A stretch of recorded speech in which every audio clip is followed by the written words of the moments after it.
ये तो बस हैं जो चलने के लिए तैयार हैं, पर एक का ड्राइवर थोड़ा आलसी है और एक का ड्राइवर बहुत एक्टिव है। इन दोनों बस के मूवमेंट को यहाँ पे ऑब्जर्वर हैं दो जो नोट कर रहे हैं, और ये नोट कर रहे हैं कि ए से बी तक पहुँचने में इन दोनों बसेस को कितना टाइम लगा। तो इन दोनों बस के मूवमेंट को ध्यान से देखते हैं।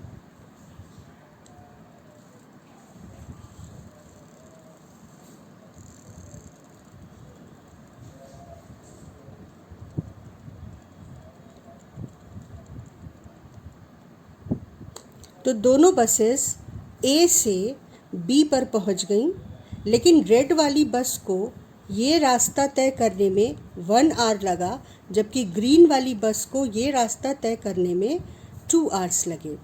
तो अब हम देखेंगे कि इन दोनों बसेस ने इक्वल रास्ता ए से बी तक का तय किया था और वो कितना था।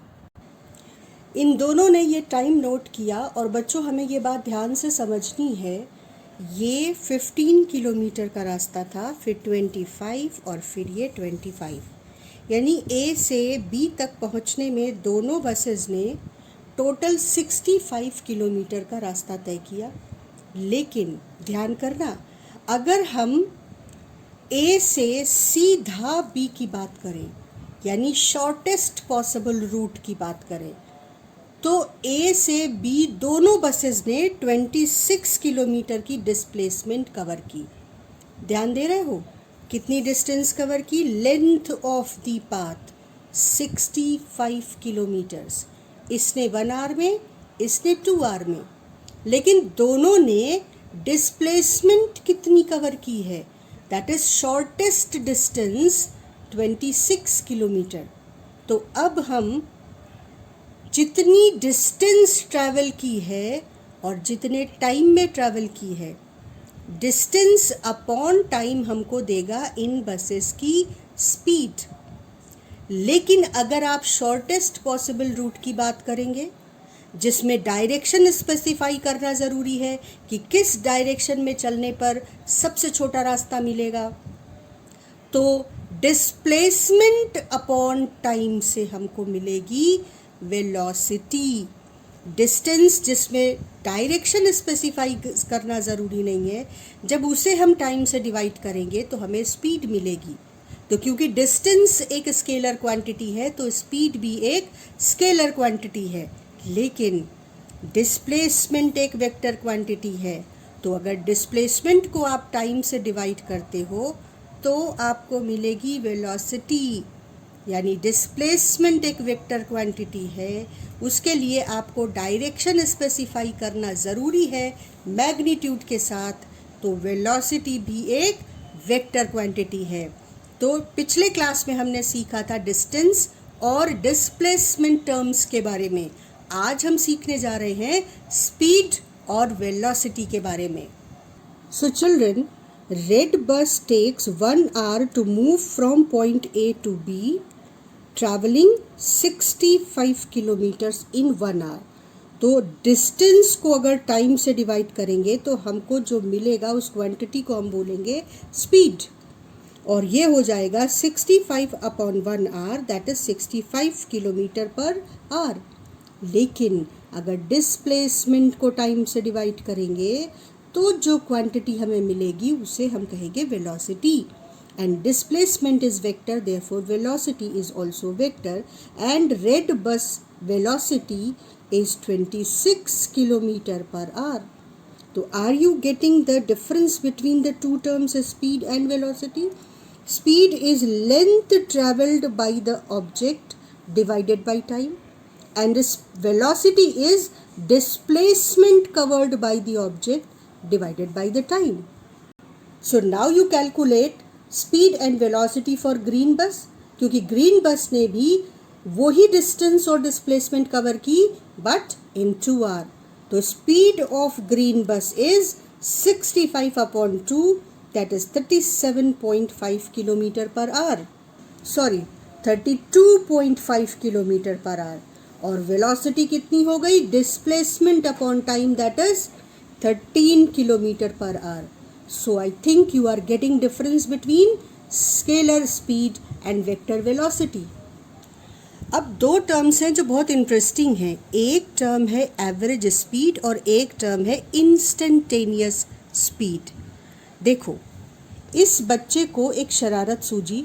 उसने कहा कि ये बस पूरा 1 घंटा लेती है इस पॉइंट से इस पॉइंट तक आने में, ठीक है। तो total distance travelled 65, total time taken 1 hour.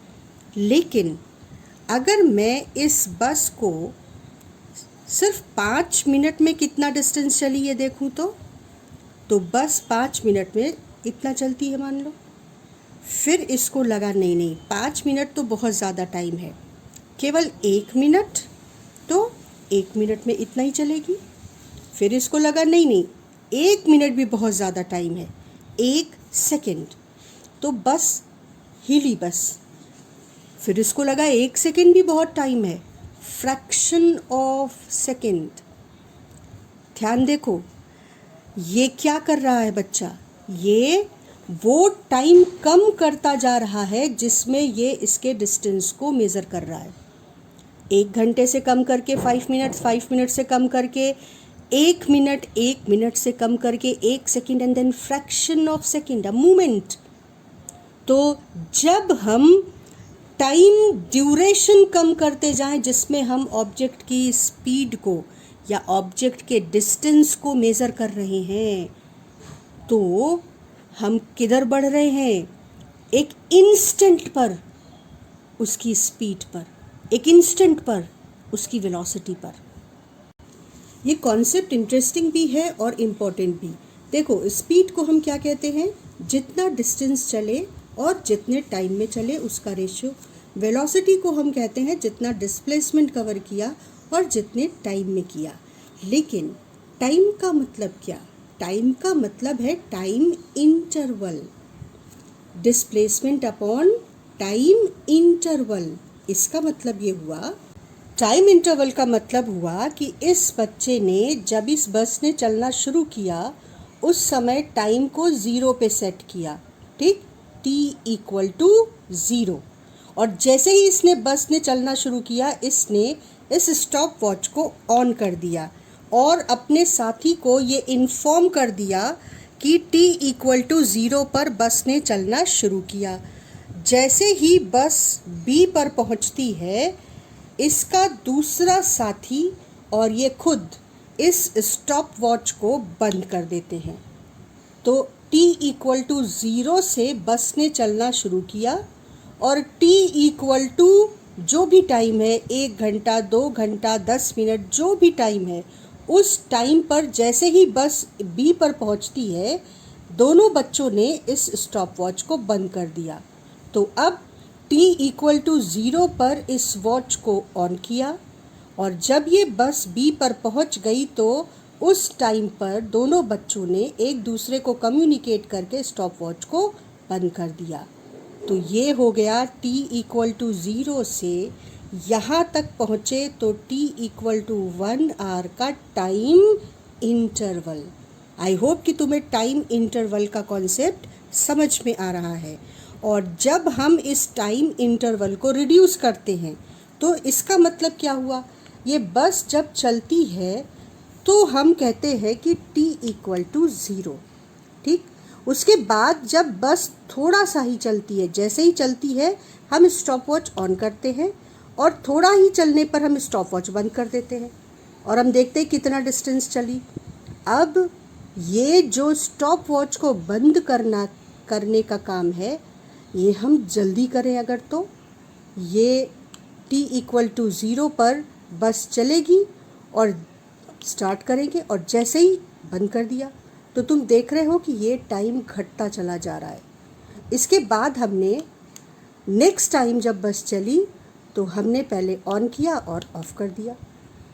तो जैसे जैसे हम ये टाइम कम करते जा रहे हैं, हम क्या बोलेंगे कि हम टाइम इंटरवल को कम करते जा रहे हैं और इसको बहुत कम, जितना कम कर सकते हैं एज स्मॉल एज पॉसिबल करें तो हम एक इंस्टेंट पर वेलोसिटी को निकाल सकते हैं। जैसे 0 किया, स्टार्ट किया, ऑफ कर दिया, तो अब ये कितना आ गया 0.72 सेकेंड्स। समझ आ रही है ये बात? स्टार्ट किया,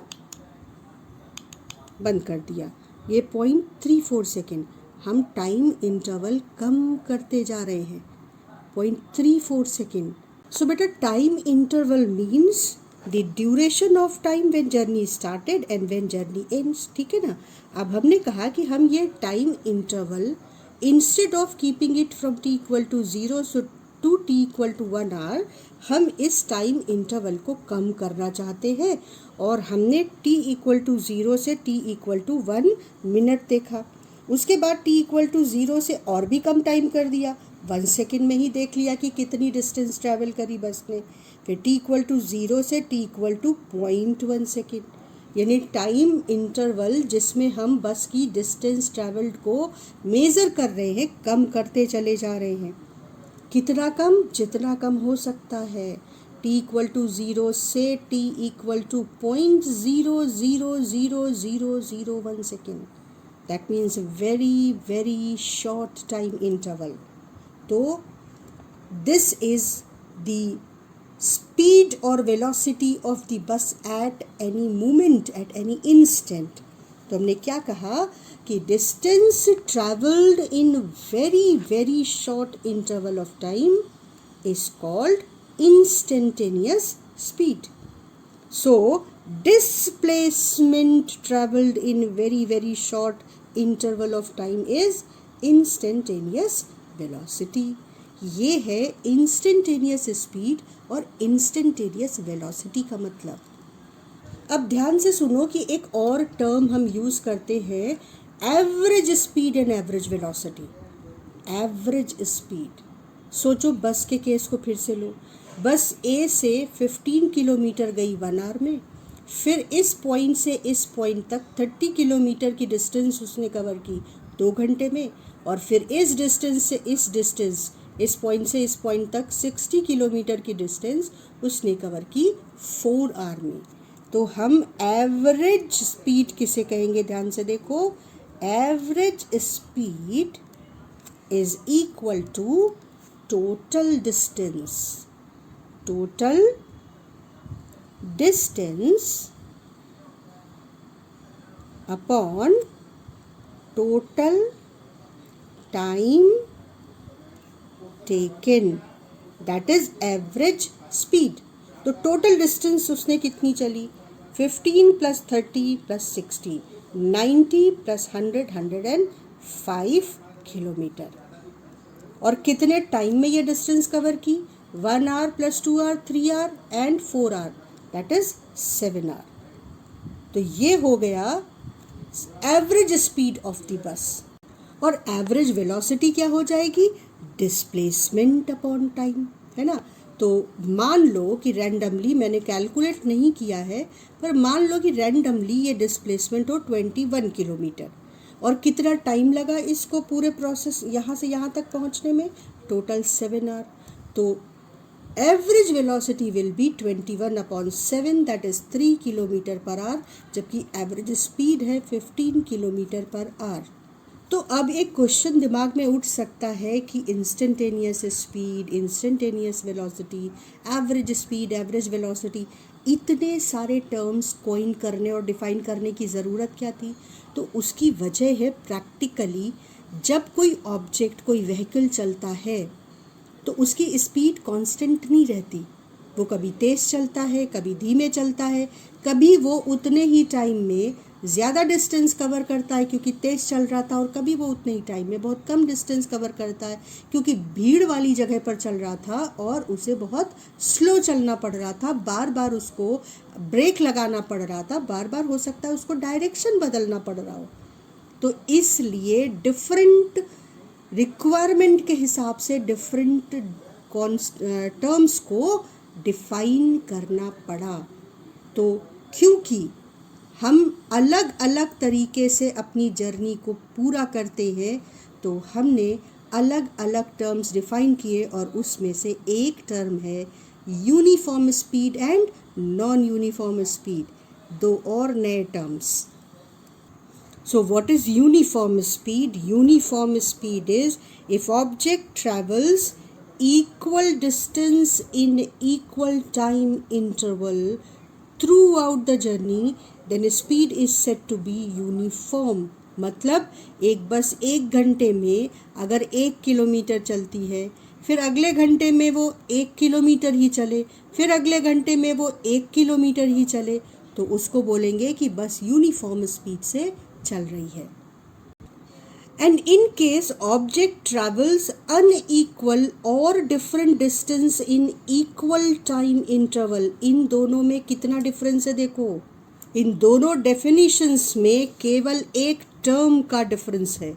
यहाँ इक्वल डिस्टेंस चल रही है इक्वल टाइम में बस, और यहाँ अनइक्वल डिस्टेंस चल रही है इक्वल टाइम में. Then the speed of the object will be said to be non uniform. मतलब बस, और प्रैक्टिकल यही है बेटा कि बस एक घंटे में, पहले एक घंटे में मान लो 10 किलोमीटर चलती है और अगले एक घंटे में उसको भीड़ वाले इलाके से गुजरना पड़ता है और वो सिर्फ 5 किलोमीटर चलती है. उसके अगले एक घंटे में उसको अच्छा हाईवे मिल जाता है और वो 20 किलोमीटर चली जाती है. तो ये नॉन यूनिफॉर्म स्पीड हो गई. और अब एक टर्म है यूनिफॉर्म वेलोसिटी. स्पीड अलग, वेलोसिटी अलग. तो देखो क्या क्या कंडीशंस पूरी करेगा ऑब्जेक्ट जब हम कहेंगे कि वो यूनिफॉर्म वेलोसिटी से चल रहा है. और इसको कंपेयर करो यूनिफॉर्म स्पीड की डेफिनेशन से. If an object travels equal distance in a particular direction in equal time interval, then we say that object is moving with uniform velocity. यानी डिस्टेंस के साथ, इक्वल डिस्टेंस और equal time interval तो speed में भी था, यहाँ पर डायरेक्शन और जुड़ गया. मतलब एक बस चलना शुरू करती है और वो इक्वल डिस्टेंस चलती है इक्वल टाइम में, और साथ में डायरेक्शन भी सेम. यानी पहले घंटे में वो इस डायरेक्शन में गई और अगले घंटे में भी वो इक्वल डिस्टेंस चलती है इक्वल टाइम में और डायरेक्शन भी सेम. यानी पहले घंटे में अगर उसने 1 किलोमीटर इस डायरेक्शन में ट्रैवल किया और अगले घंटे में भी उसने 1 ही किलोमीटर का डिस्टेंस ट्रैवल किया लेकिन सेम डायरेक्शन में, तो हम कहेंगे यहाँ से यहाँ तक बस ने यूनिफॉर्म वेलोसिटी से ट्रैवल किया. Equal distance in equal time interval in equal direction. अगले एक घंटे में भी अगर बस उसी टाइम इंटरवल में उसी डिस्टेंस को कवर करती है और उसी डायरेक्शन में, तो हम कहेंगे यहाँ से यहाँ तक बस का वेलोसिटी यूनिफॉर्म था. यानी डायरेक्शन भी चेंज नहीं होना चाहिए. और अब एक टर्म और बचता है, that is I think last term, non uniform velocity. और इसमें बहुत सारे कंडीशंस हैं, ध्यान से देखो. If an object travels unequal distance in equal time interval, हालांकि उसकी डायरेक्शन नहीं बदल रही है, इन अ पर्टिकुलर डायरेक्शन. यानी ऑब्जेक्ट इसी डायरेक्शन में चला, बस इसी डायरेक्शन में चली, लेकिन पहले घंटे में बस चली 1 किलोमीटर और फिर बस उसी डायरेक्शन में चली, पर अगले घंटे में बस ने कवर किया सिर्फ 1/2 किलोमीटर. तो बस ने अनइक्वल डिस्टेंस ट्रैवल की, हालांकि उसकी डायरेक्शन सेम थी इक्वल टाइम इंटरवल में. तो हमने कहा कि बस की वेलोसिटी नॉन यूनिफॉर्म थी. दूसरा केस नॉन यूनिफॉर्म वेलोसिटी का कब बनेगा? If object travels equal distance in equal time interval but direction changes. बस ने चलना शुरू किया और उसने पहले घंटे में 1 आवर में 1 किलोमीटर ट्रैवल किया, लेकिन फिर उसने अपनी डायरेक्शन बदल ली. हालांकि उसने 1 किलोमीटर ही ट्रैवल किया 1 आवर में, लेकिन इस बार उसकी डायरेक्शन चेंज हो चुकी थी. तो तब भी हम कहेंगे कि बस की वेलोसिटी नॉन यूनिफॉर्म थी। और तीसरी कंडीशन कि बस की वेलोसिटी तब भी नॉन यूनिफॉर्म है जब वो डायरेक्शन भी बदले और डिस्टेंस भी बदले। पहले घंटे में उसने 1 किलोमीटर चला, दूसरे घंटे में उसने डायरेक्शन भी बदली और उसका डिस्टेंस भी कवर्ड बदल गया। तो अभी भी बस की वेलोसिटी नॉन यूनिफॉर्म है, क्योंकि अब तो वो डिस्टेंस भी बदल रही है और डायरेक्शन भी। तो नॉन यूनिफॉर्म वेलोसिटी में डिस्टेंस बदल रही है टाइम के साथ तो भी नॉन यूनिफॉर्म है, हालांकि डायरेक्शन नहीं बदल रही है। अगर डायरेक्शन बदल रही है और डिस्टेंस सेम है तो भी नॉन यूनिफॉर्म, और अगर दोनों चेंज हो रहा है डिस्टेंस और डायरेक्शन तो भी ऑब्जेक्ट की जो वेलोसिटी है वो नॉन यूनिफॉर्म वेलोसिटी कही जाएगी। So in this chapter of one direction motion we are having lot of terms. उनको डिफाइन करना सिर्फ इसलिए कि चलती हुई चीज़ के सारे एस्पेक्ट्स को हम ध्यान से एनालाइज कर पाएँ, और जब हमें प्रॉब्लम हो तो हम उसका सलूशन बेहतर ढंग से ढूंढ पाएँ।